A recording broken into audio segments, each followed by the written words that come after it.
The grave that dug itself. The night the earth moved. I've buried a lot of people. Too many to remember by name. But I remember the weight of each one. The dirt never lies, and the dead.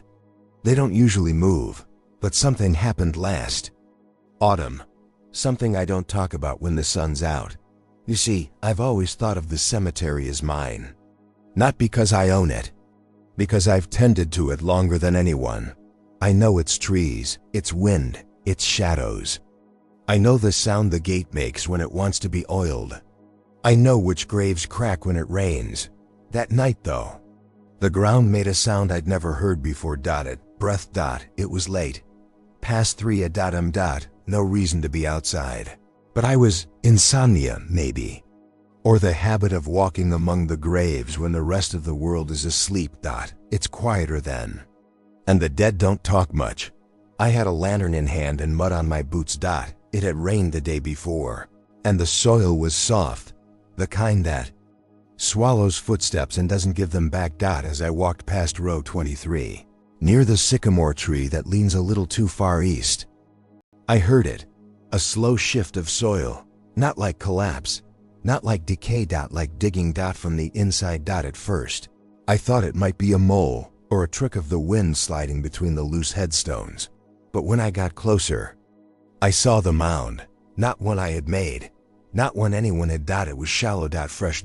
And growing. The dirt wasn't thrown from above. It was rising from within. As if something was pushing it up. Carefully. Slowly. I dropped the lantern. Bent down. Listened. And I swear to you, as I live and breathe, I heard a heartbeat. It wasn't mine. It wasn't frantic. It was steady. Measured. Like someone resting just beneath the surface, waiting. That's when I noticed something else. There was no headstone. No marker. No name. Just the earth, warm, breathing, and moving. And the hole. The hole was digging itself. I ran. Not far, just to my shed. I don't keep much there. Some shovels, the records, a few rusted tools. I flipped through the burial logs. Nothing was scheduled. No one had died that week. No casket order. No plot assigned. But this grave, it knew what it was doing. It was choosing. I grabbed a trowel. I don't know why. Maybe I thought if I touched the soil, I'd snap out of whatever trance I was in. When I got back, the hole was deeper. At least a foot. The dirt beside it was untouched. No drag marks, no prints, no signs of human hands. Only that quiet sound. Scrape. Pause. Breathe. Over and over. And then I saw something glint beneath the surface. Just for a second. Like metal or an eye. I didn't sleep that night. I locked my shed, turned off my porch light, and sat by the window. Watching. By morning, the hole had stopped. It hadn't filled itself. Just stopped. Half dash, open. Half dash, waiting. Like a question with no one brave enough to answer. The next day, I told no one. Some things don't belong to others. Some things are meant to be carried in silence. But I knew that grave wasn't done. And I knew something else, too. It had recognized me. I never marked that plot, but it knew my name. The next morning, I went back to the cemetery before the sun rose. Fog clung low, stretching like thin gauze between the stones. I knew exactly where to go. My feet moved without thought. Row 23. East side. Next to the sycamore. I was hoping maybe the grave would be gone, that I'd dreamed it. That the earth had changed its mind, but there it was, still open, still waiting, still wrong. I stood at the edge of the hole. The soil was damp, untouched by birds, bugs, or even worms. Dead quiet. And then I saw it, a mark carved into the inner wall of the pit. Faint, as if scratched by a stone. A name. My name, not the full one. Just the way my mother used to call me when I was little. A name no one used anymore. A name I hadn't heard in decades. I stepped back, almost fell in. Something about that grave. It wasn't just meant to receive a body. It was made for me. I tried to tell myself it was a coincidence. Maybe someone played a prank. Maybe some kids had been out late. But I knew this ground. No one came here but me. No one dared. They all said the place was cursed, not loudly, just enough to avoid it. Even the families who buried their loved ones here didn't return. The grief always stayed behind, like mist on cold stone. Still, I wanted proof. I went to the town records, pulled the plot maps. I had laid out every grave in this yard myself over the past 20 years. Each plot has a number. Each number has a name. Each name has a date. Except this one. No number. No record. No prior burial. But the plot had been measured perfectly. Like someone had traced the shape of my body into the soil long before I arrived. That night, I stayed near the grave. I brought a chair, sat beneath the sycamore, watched the hole, breathed. It didn't move anymore, but it watched me. I don't know how else to say that. It watched me. Every now and then, I'd feel a gust of wind that only touched the back of my neck. No leaves moved. No branches creaked. Just that cold whisper that says, you're standing too close to something that remembers you. Sometime after midnight, I must have nodded off. I woke to find something strange. At the foot of the grave. A footprint. One single print. Bare. Deep. Small. A child's. And beside it, something else. A stone. Flat. Carved. Fresh. It wasn't there before. I picked it up. It was cool to the touch, and carved into the surface, in precise lettering. You died here once. I dropped the stone, backed away. I wanted to run. I wanted to scream. But I couldn't, because deep down, a part of me remembered. Not clearly, not as a memory, but as a weight. A heaviness I'd carried since childhood. A dream I'd had more than once. Waking in a coffin, scratching, suffocating, and silence above me. No bells. No strings. Just earth. That night, the grave whispered again, not in sound, in thought. It wasn't speaking to my ears. It was speaking to what I buried, and I knew. This wasn't the first time I'd met this hole. I'd just forgotten. Until now. The things I buried that weren't dead yet. There are two kinds of graves in this world. The kind you dig because someone died, and the kind you dig because something won't. This one was the second kind, but it had a crueler purpose. Not to contain something that refused to die, but to trap something that wanted to live. And the worst part? I was the one who put it there. It started with a smell, not rot, not soil, but something I hadn't sensed in over 40 years. Smoke. It drifted through the cemetery like memory, faint, clinging to the backs of your thoughts. And I knew where it came from. Not from fire, from a room that no longer existed, from a night I had buried so deep. I had convinced myself it was a dream. I was 8 years old. There was a cellar beneath my childhood home.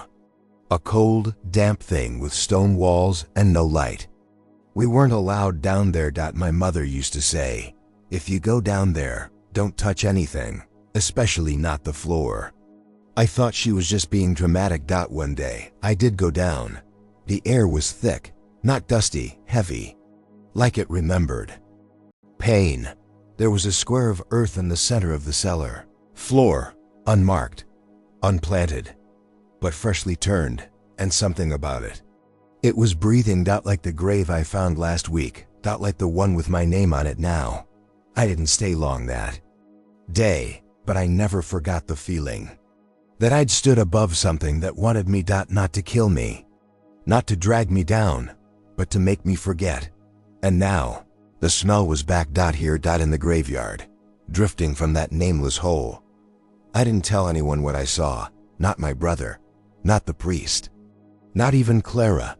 God rest her soul. Clara always said, I carried things too long. She wasn't wrong, but she never knew how much weight I'd buried, or how many voices I'd silenced with my own shovel.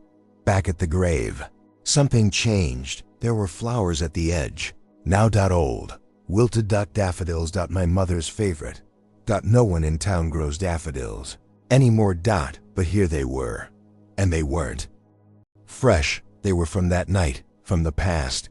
The stems were wrapped in newspaper, yellowed, brittle. I peeled it back. There it was. The headline.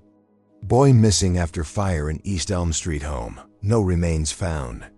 My name wasn't listed, but my photograph was faded, grainy, smiling. I dropped the paper. My hands were shaking. I wasn't missing. I was standing right there, wasn't I? I ran to the shed, tore open the Old Town Ledger. Burial records, death certificates, fire reports. And then I found it. File sealed in wax. It wasn't addressed to me. It was from me. Handwritten, stamped. Do not open unless the grave breathes. Again, I opened it. The letter was in my handwriting, but older. Unstable.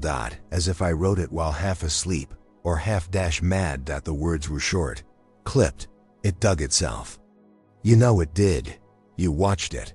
You forgot. You promised not to forget, but you did. If you're reading this, then the grave wants to finish what it started. Don't let it pull you under again. There was a second page. It was blank, until I touched it. Then, slowly, letters bled up from the fibers like ink rising from a wound. She's still in there. I ran back to the grave, but the earth had shifted. The hole was deeper now. No fresh soil around it, no disturbance. Just a void, dug downward and inward like something was tunneling not just through earth, but through time. I called into it. Who's there? No answer, only silence. And then laughter. Faint. Childlike. But not warm. Laughter with no breath behind it, like the sound of memory being cruel. That night, I didn't sleep.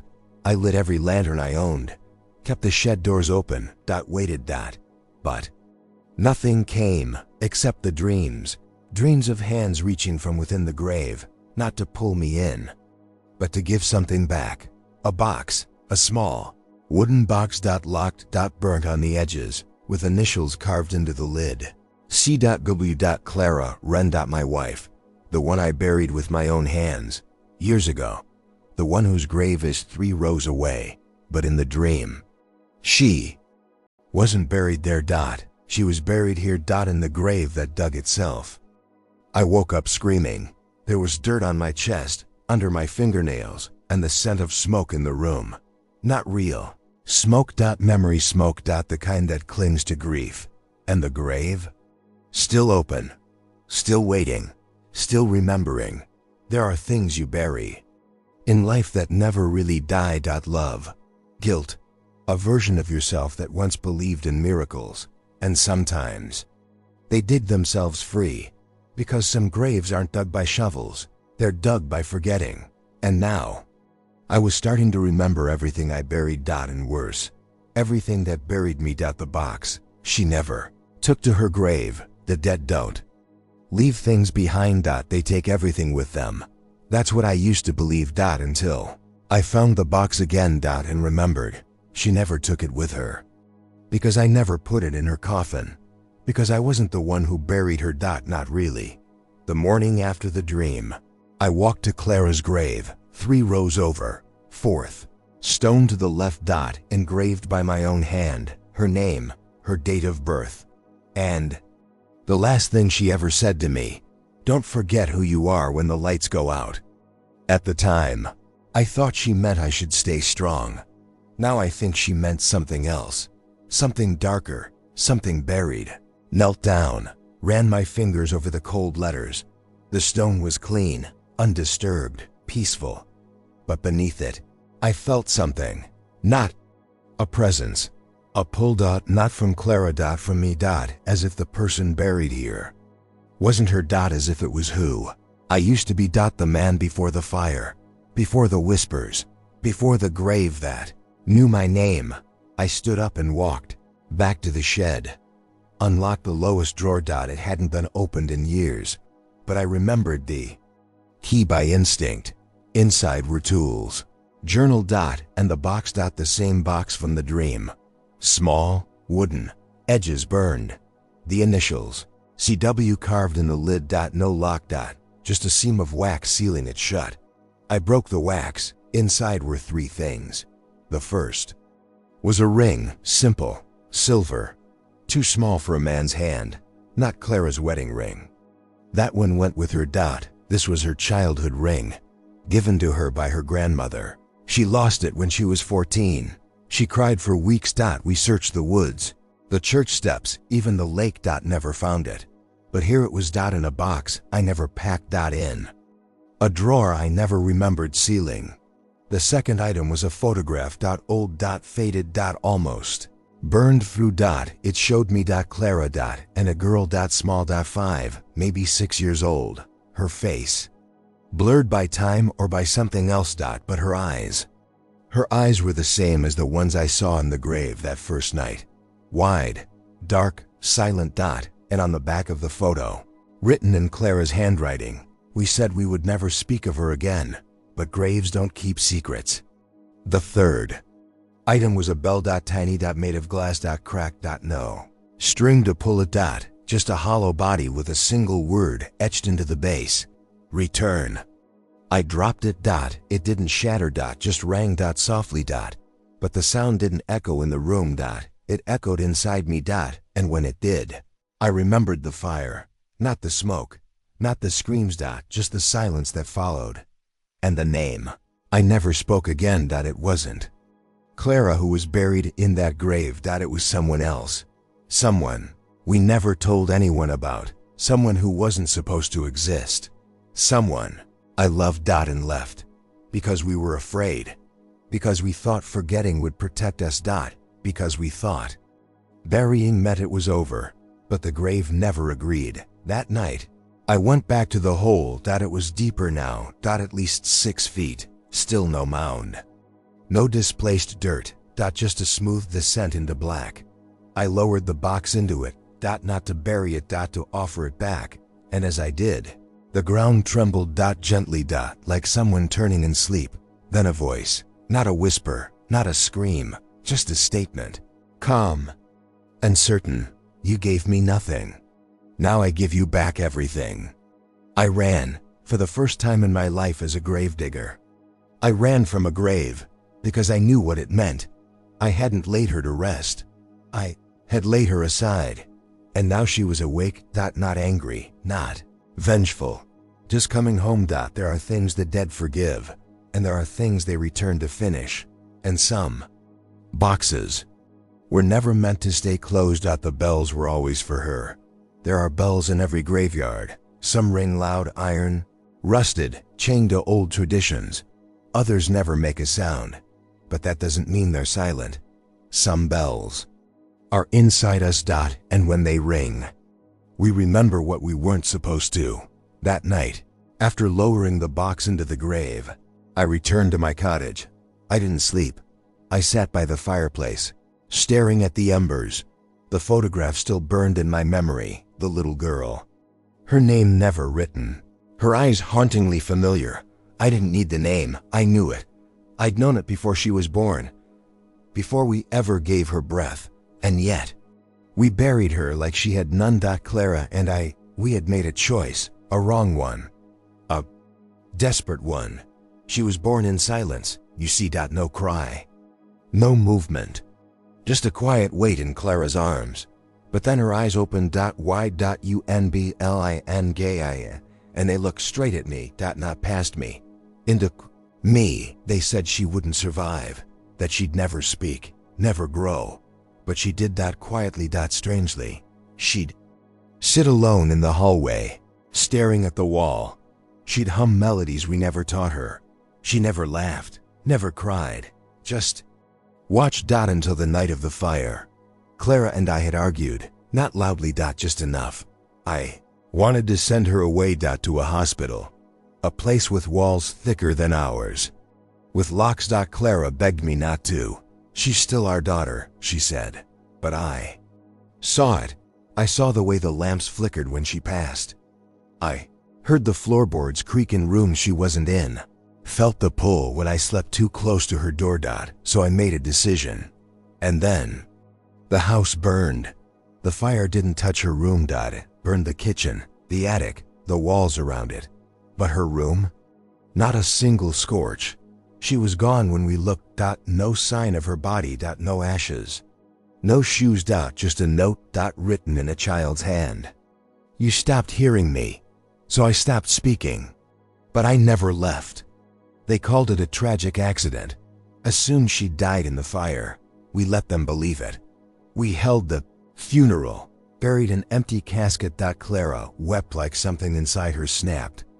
Shoveled the dirt with a hand that shook. We moved towns. I became the keeper of graves. And Clara, she became quieter each year until her body gave up. I never told anyone the truth, not even myself, until the bell rang again. I kept that little glass bell on the table beside my bed that night. I told myself it was harmless. Just a piece of memory. But at 2:03 a.m., it rang. Clear. Soft. Close. I opened my eyes and saw her, standing at the foot of the bed. No longer a child, but not quite grown. Her eyes were the same. Her face blurred at the edges, as if time itself didn't know where she belonged. She didn't speak. She just looked at me. And the bell rang again. I reached out, but my hand passed through air. Not cold. Not warm. Just absent. And then she whispered. Not with her mouth, with the air around her. You buried me while I still remembered your voice. I sat up, tried to answer, but the bell rang a third time, sharper now, and she was gone. Ran to the grave. The box was gone.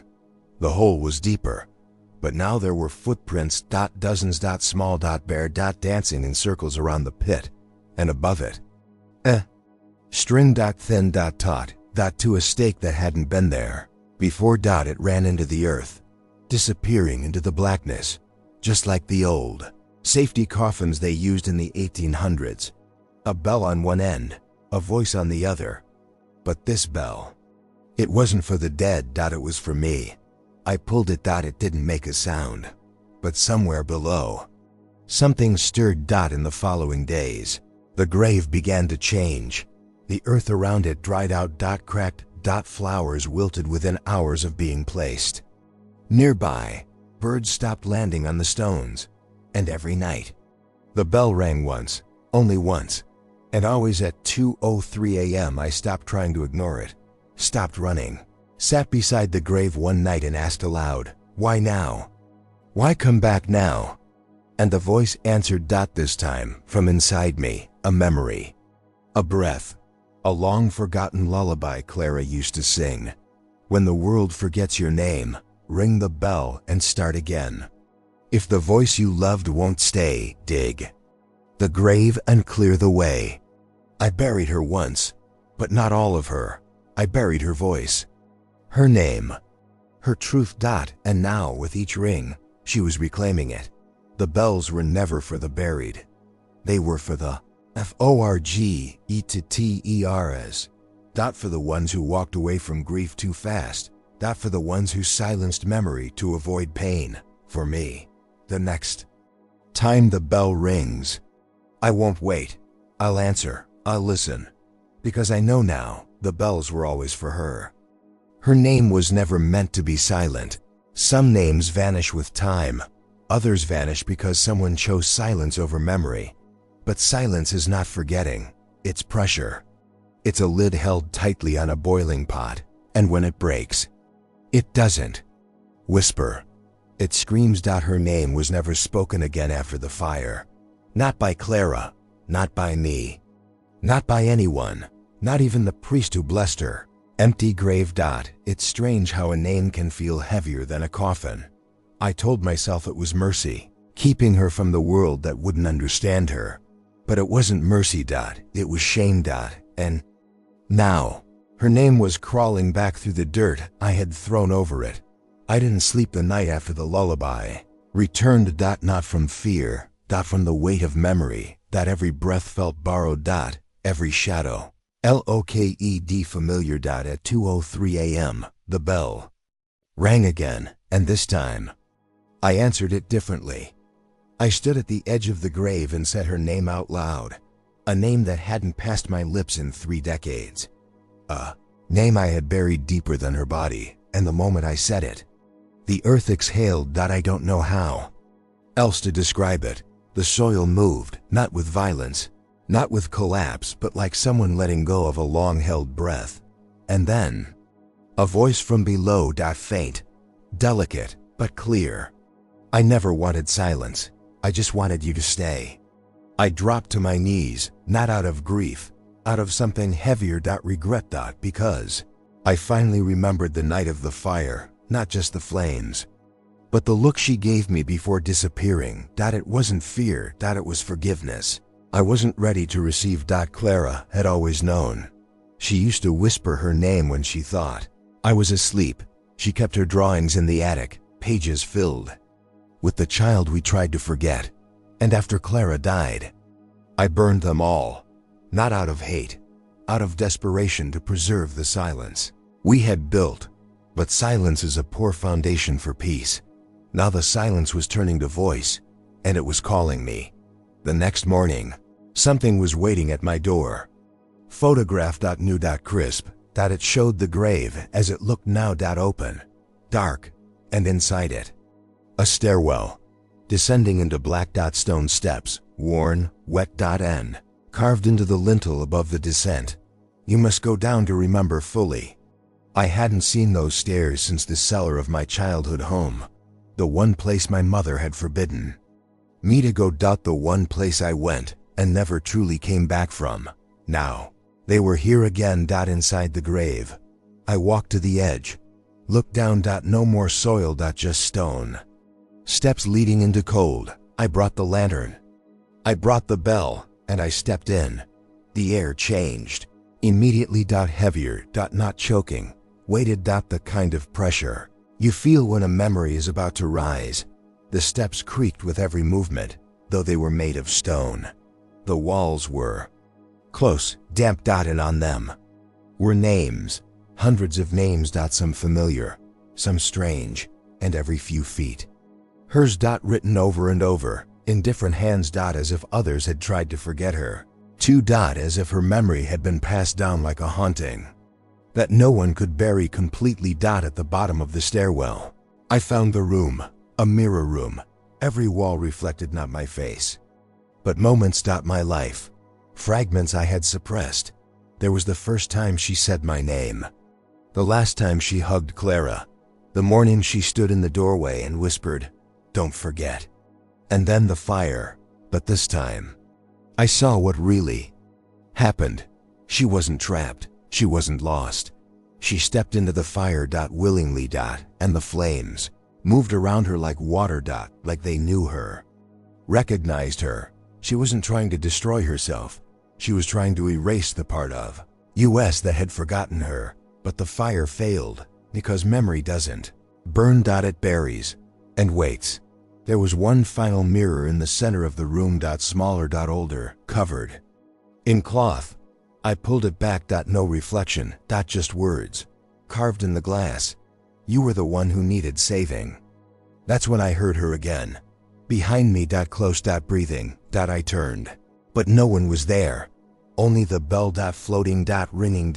And then her voice. All around me. Soft, tired, loving. You remembered my name.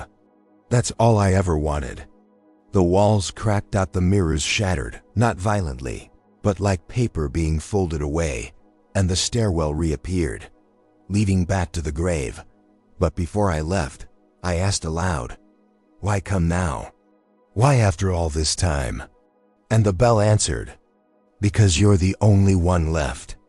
I climbed out at dawn. The cemetery was still. The grave was closed, not filled, just sealed. Like a story finished. And on the grass beside it, a new stone. Smaller. No dates. No epitaph. Just her name. Clear. Undeniable. Finally, spoken by the earth itself. Some names are not meant to be silenced. Some voices return not for revenge, but to be remembered. And sometimes, the dead don't rise to haunt. They rise to heal.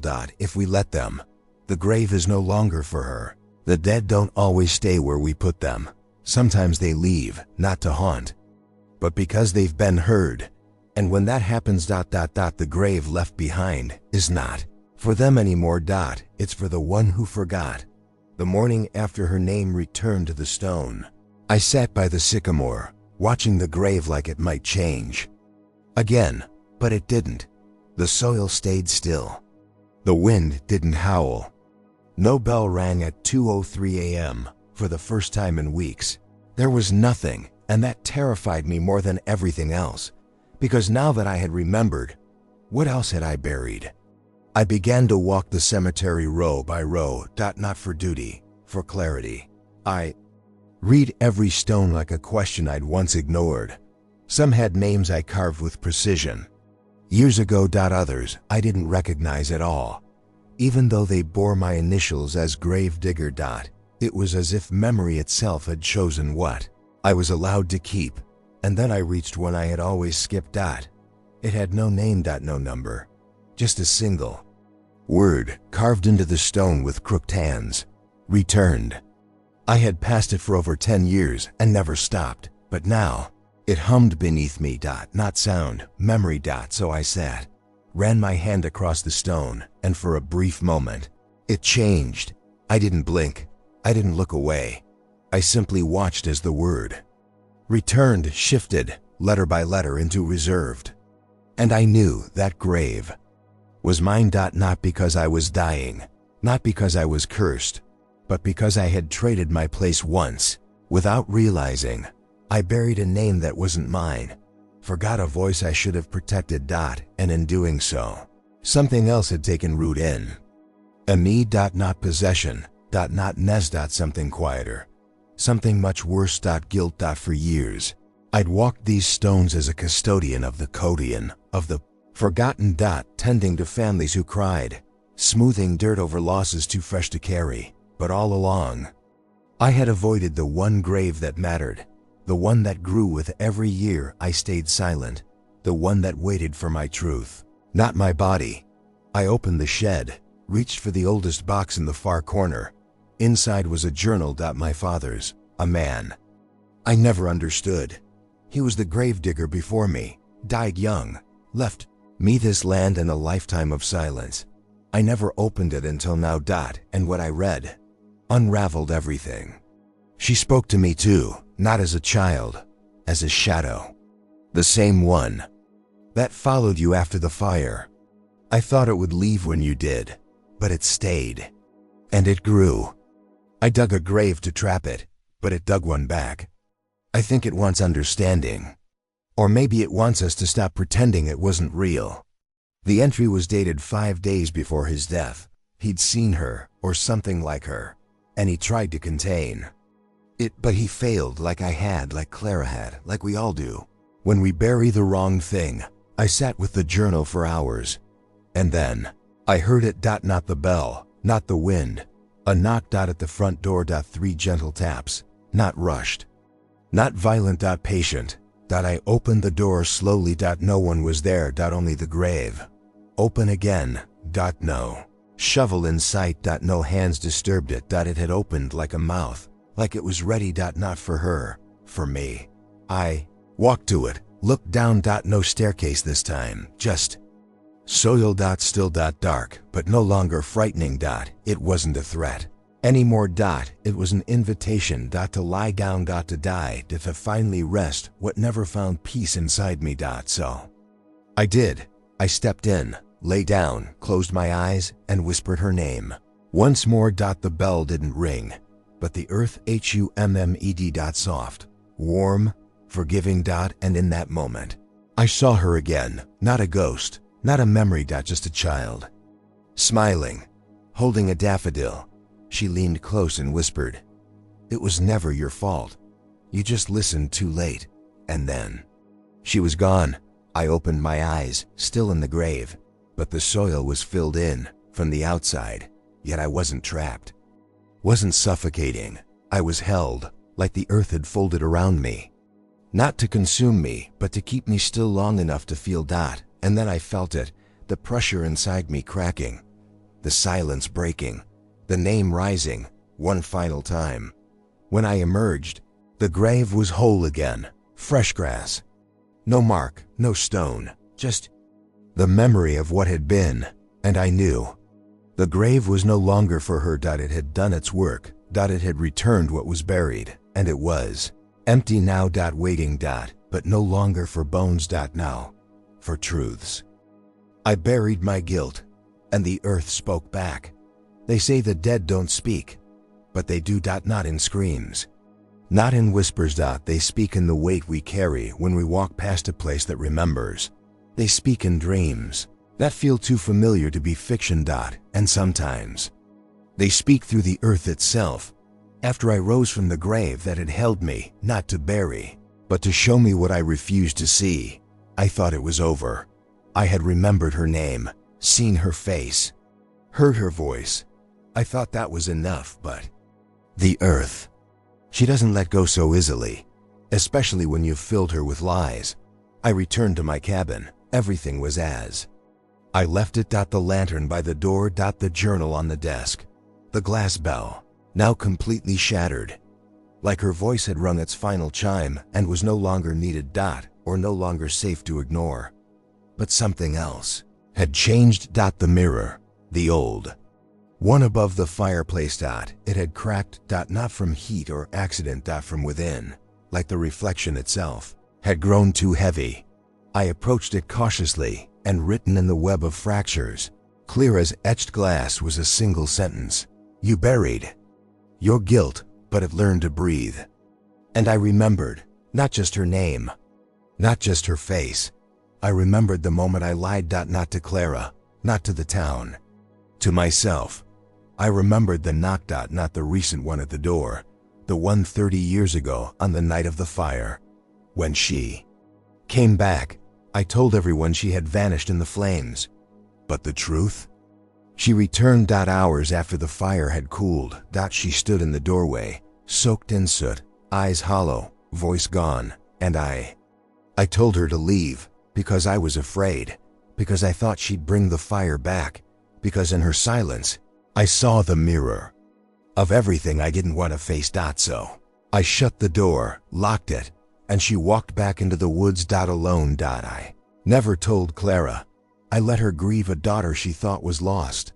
I let her weep over an empty coffin while I stood beside her, holding my guilt like a prayer I refused to say out loud. And for 30 years, the ground beneath our house held that silence, like a wound with no scar. Until now. The next night, I walked to the back edge of the cemetery. Where the trees begin.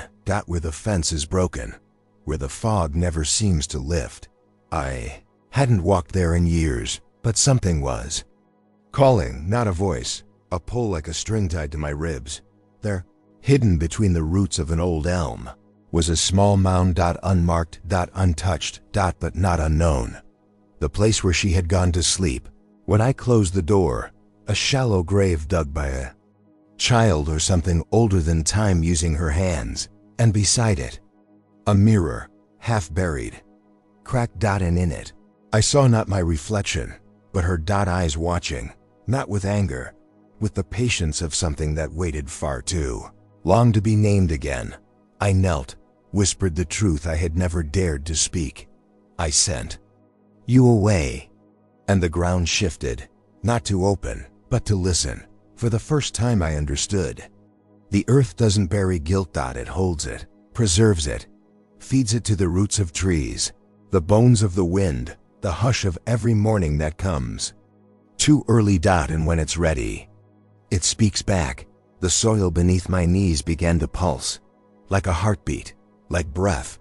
And then, from the center of the mound, a flower bloomed, a single white daisy. Silent, still. Alive. I reached for it. But as my fingers brushed its petals, I heard her voice. Clear. Steady. Older. It was never your silence that hurt me. It was how you taught it to grow. And I wept. Not because I was afraid, not because I was guilty, because I finally heard what she had been saying all along. That I didn't need to remember her to be punished, needed to forgive myself to be free. And that freedom came not from speaking her name, but from letting her speak back. I took the daisy, planted it beside the stone that once held returned, and watched. Within hours, the grass turned greener, the wind softened, The sky broke open with light. The bell never rang again, because it didn't need to dot. She was no longer calling. She had been heard. Now I walk the graves not to forget, but to listen. Each stone a whisper, each mound a memory. Each silence a chance to speak back. Some things we bury stay gone, but guilt, grief, memory, they take root. And when they bloom, they ask for only one thing: to be acknowledged, because the dead don't want vengeance. They want voice. And when we listen, the earth answers. I was never digging graves. I was digging myself out. For 30 years, I believed I was burying the dead, that my hands shaped goodbyes, that my shovel marked the edge between life and loss. But now I know I was never digging graves. I was digging a tunnel back to myself. It began the day I took this job, the day Clara and I left the city, still reeling from ashes and grief. I thought being a gravedigger would keep me close to death and away from memory. A life spent beneath the trees, among the stones, alone with silence. It felt right. Like punishment disguised as peace. I remember my first burial. An old man named Eli, no family, no mourners. Just a box, a name, and a priest who mispronounced both. I lowered him with hands that shook, not from effort, but from recognition. Because as the dirt fell over the wood, I felt something familiar, that this wasn't about Eli. This was practice, a rehearsal for what I couldn't yet face. Grave after grave, the pattern continued. Each one a mirror, each one a whisper, and still, I told myself it was duty, that I was helping others say goodbye. But I wasn't. I was trying to bury the part of me that still saw her, the part that woke at 2:03 a.m., the part that heard bells no one else heard.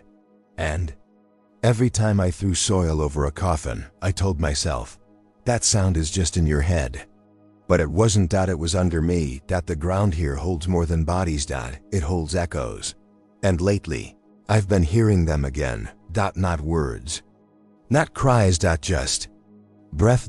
Like the cemetery itself was alive, exhaling slowly. Not with malice. With memory. Yesterday, I stood by Clara's grave for the first time in years. I spoke aloud for an hour. Not to her, to the version of me that stood there the day she was buried. Ashamed, silent, dry-eyed, I told him everything, that she was right to keep the drawings, right to sing the lullaby, right to believe her child was more than a shadow. And then I asked her, no, begged her, did you forgive me before you left? No wind answered. No ghost appeared, but a small stone rolled down the graveside, smooth, black, carved, with a single word: listen. I held that stone all night.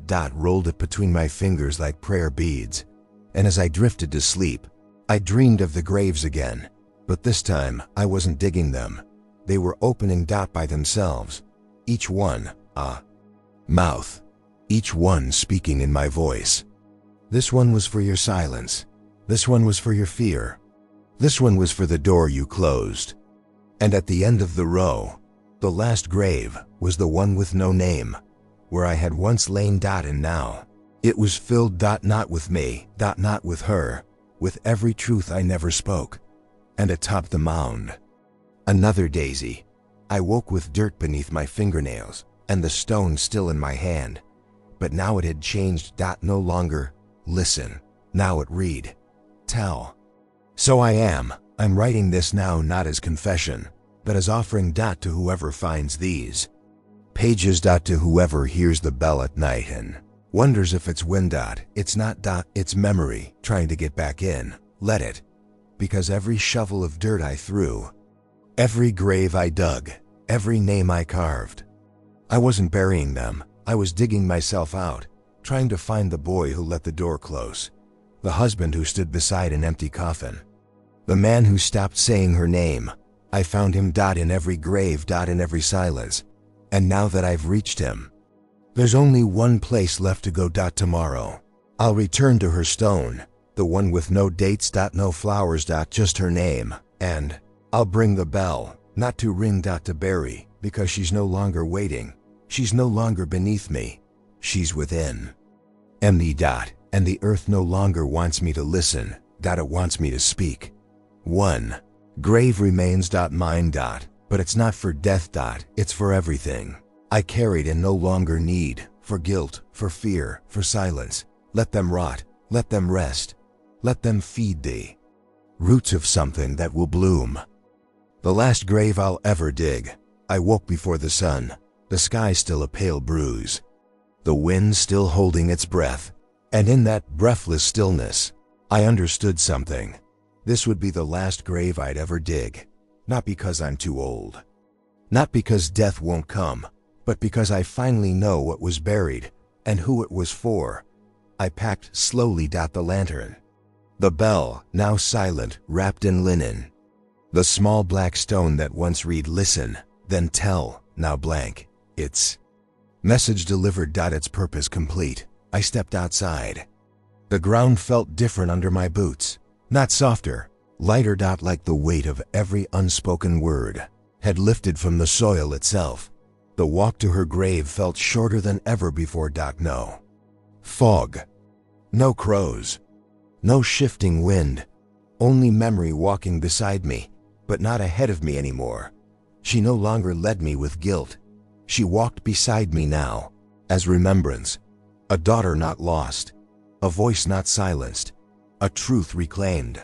I reached the stone. Her name still carved deep, but something had changed, at its base. Daisies had spread, not wild, but placed. Deliberate. 1 for each silence I had broken. 10 in total. And beneath them, a small wooden box. Not buried. Waiting. I opened it. Inside was a note. Handwritten, familiar, Clara's. If you've found this, then you've remembered. I knew you would. I never stopped believing in that part of you. Don't bury it again. Let it grow. And beneath the note, a seed. I stood there for a long time, holding that seed in my palm. It was small, ordinary, but it held the weight of everything I never said. I walked to the edge of the cemetery. To the grave that had once read, returned, then reserved, then nothing at all. It had waited long enough. So I knelt. No shovel, no ceremony. Just hands. And for the first time, I dug not to bury, but to plant. I placed the seed in the soil, covered it with care. Then placed the silent bell atop it, one last offering, and whispered, grow. The wind picked up, but not to chill. To cleanse. To carry. And for a moment, I swear I heard laughter, not mocking, not distant. Free. A child's laughter, carried on the wind, rising from the roots. From her. From Clara. From the parts of myself I thought were dead, but had only been waiting to be welcomed home. The cemetery felt different now, not haunted, not hollow. But whole, because every grave had served its purpose, and I had finally stopped digging holes to start planting something that could rise. I'm not leaving this place. Not yet, but I won't dig another grave. Instead, I'll tend to the ones I already made. I'll tell their stories, write their names, sing their lullabies, because the truth is, the job was never about the dead. It was about the living who had forgotten how to listen, and the earth that never stopped speaking. Tonight, I'll light the lantern one last time, not for guidance, but for closure. And as I sit beside the grave that once tried to take me, I'll say the name that started all of this. Not in sorrow, not in shame, but in honor, because remembering is how we resurrect the parts of ourselves the world tried to bury. And when that name echoes back in silence, I won't be afraid. I'll know she was never gone. She was just waiting for me to stop digging. If you've heard the bells in the dark, if you've felt the pull of a name you buried too deep, if the earth beneath your feet feels heavier than it should, check if you're already subscribed to this channel, because some stories don't end in silence. They begin again when someone chooses to listen. Leave a like if this story spoke to you, and tell me in the comments, what tale should I uncover next? From the other side of the grave,